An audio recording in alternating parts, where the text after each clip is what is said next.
Okay.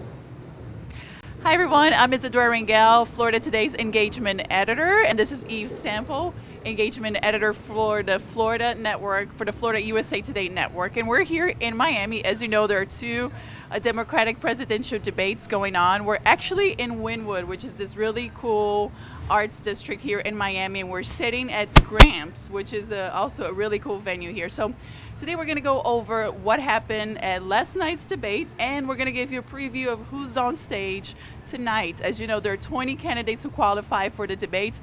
10 of them went yesterday, and 10 of them are going tonight. So, Eve, let's begin with last night. To me, it was an introduction to a lot of the candidates. It's hard to even keep track of their names sometimes. I mean, obviously, everybody knows Elizabeth Warren, but this was a chance for the lower polling candidates to really show who they are. Did any of them stand out to you? Sure. So I thought Julian Castro really elevated his visibility last night. I don't like to pick winners and losers, as you know, Isadora, because I think this far ahead of the election, it's not really fair to frame up debates that way.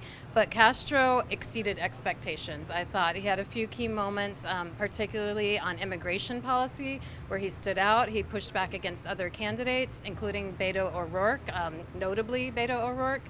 And O'Rourke was one who I think a lot of folks thought might have a moment to shine and really didn't in the end. Warren, I'd say she met expectations. You know, she's at the center of the stage. She was definitely viewed as the dominant candidate on stage last night, and she met expectation. What do you think? You brought up Julian Castro, and one moment that stood out to me was that exchange between Castro and O'Rourke over Section 1325, which Castro wants to repeal. It basically criminalizes crossing the border illegally. He wants to repeal it, so it is just a civil infraction. Beto said that he would not like to repeal that because he has concerns about human trafficking. That exchange was a little weird to me because not a lot of Americans are familiar with that section. So a lot of times I feel it might have been a little too wonky, but it showed differences. And because in the beginning of the debate, I felt that, okay, I don't know who stands out because they were pretty much agreeing on everything. So that exchange was interesting, right? Yeah, I thought so too. Another notable last night was that last question. Some of you who watched it may remember. If you don't, it was what's the biggest challenge facing America today? So the dominant answer, and when I went back and read about it, this surprised me, was climate change, because many of the candidates gave more than one answer, and four of them mentioned climate change, but not Jay Inslee, the Washington governor, whose main campaign issue is climate change. So I was a little surprised. He said the biggest challenge facing America is Donald Trump, which got a big response from the crowd, but I don't know how that helps his overall candidacy. Overall, I thought the candidates really steered clear of making last night about Trump, and I'll be curious to see if tonight's crop does the same. Yeah, and I wonder if that is a mistake or is that right strategically. I mean, I'm not a pundit or anything, but some of the analysis I've heard is that, you know, when you have an incumbent running for reelection, it is a referendum on that incumbent. So maybe they should have made it about Trump, but I think there are differences of opinion when it comes to that. I think different experts will argue different things. I want to go to now jump to healthcare.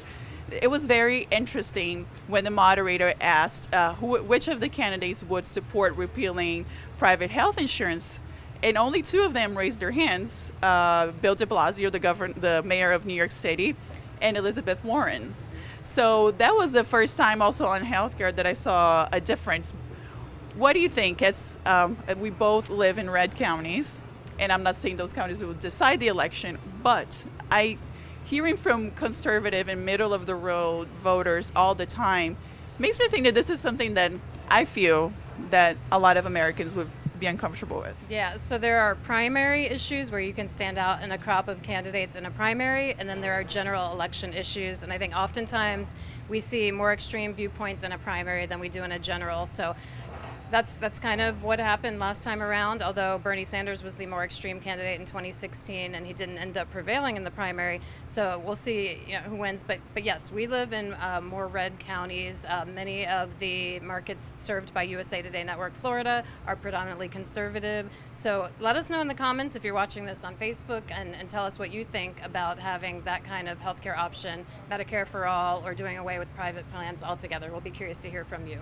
And so there's nothing new about that. In the primary, you go as far left as you have to, and then you try to be more central in the general if you win. So it's going to be interesting who ends up being the nominee. I think obviously Joe Biden is leading the polls, but it is very early to tell, and it's important that people know that.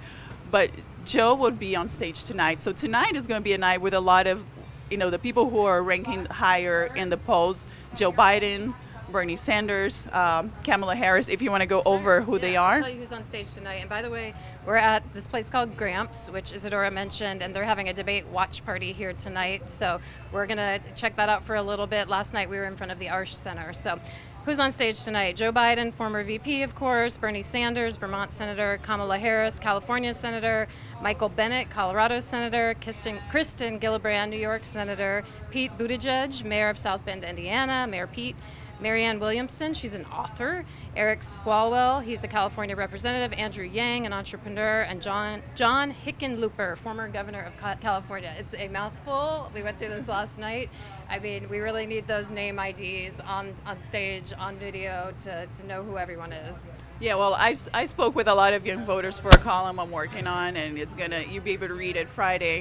And I spoke to kids who are mostly in college, and they know Sanders, Warren, Biden, maybe Harris, but that's about it. There was one young lady, very smart, who said she was going to vote for Yang. And that was the first time I ever heard anyone say that. He is from Silicon Valley. He is this tech entrepreneur, and he's had some very bold progressive ideas. I thought it was very interesting that it grabbed her attention. But I want to go back to last night. I should have had jumped to tonight that quickly. I want to go back to the candidates speaking Spanish, because that was like a thing for me, was personally very interesting. So I think O'Rourke was the first one. Obviously, the debate is being transmitted on Univision, and we are in Miami, where a lot of Hispanic voters live. So what was your impression of O'Rourke?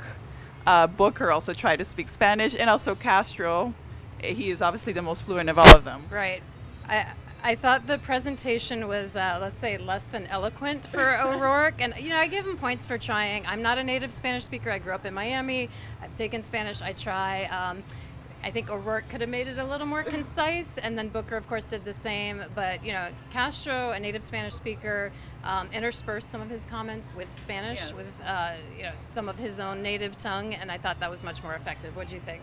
Yeah, I thought it was interesting when they were talking about something that was not related to immigration, but he said he went to Puerto Rico, and I thought it was like he made a point of saying it, like that. And it's all about, obviously, Hispanic voters are so important, especially in South Florida.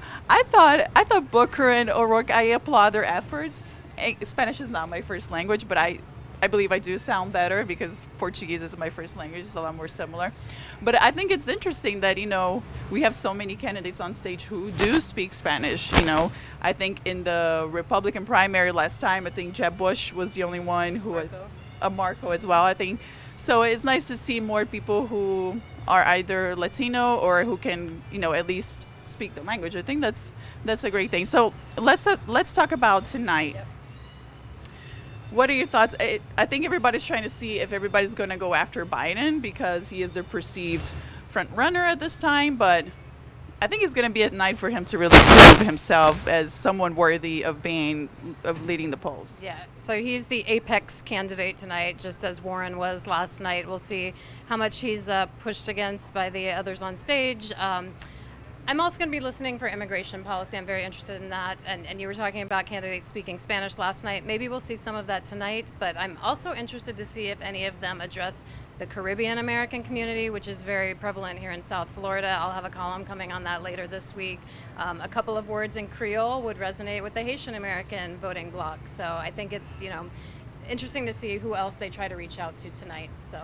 Well, Castro is the only one who has unveiled an immigration plan, so I would like to hear more. But also, One question that I think is very uncomfortable for Democrats to answer is border security, right? Because Democrats want to talk about the things that Trump is doing with detention centers and the latest stories that we heard about children in these centers and the conditions they're living in. But I would like to hear them speak about border security. What do you do at the border? Yes, we need to reform the system. Do we need more enforcement at the border? I think it's not a comfortable discussion for Democrats to have, but I like it when they go a step a little outside of their comfort zone. Yeah, I agree. I'll be watching for that too.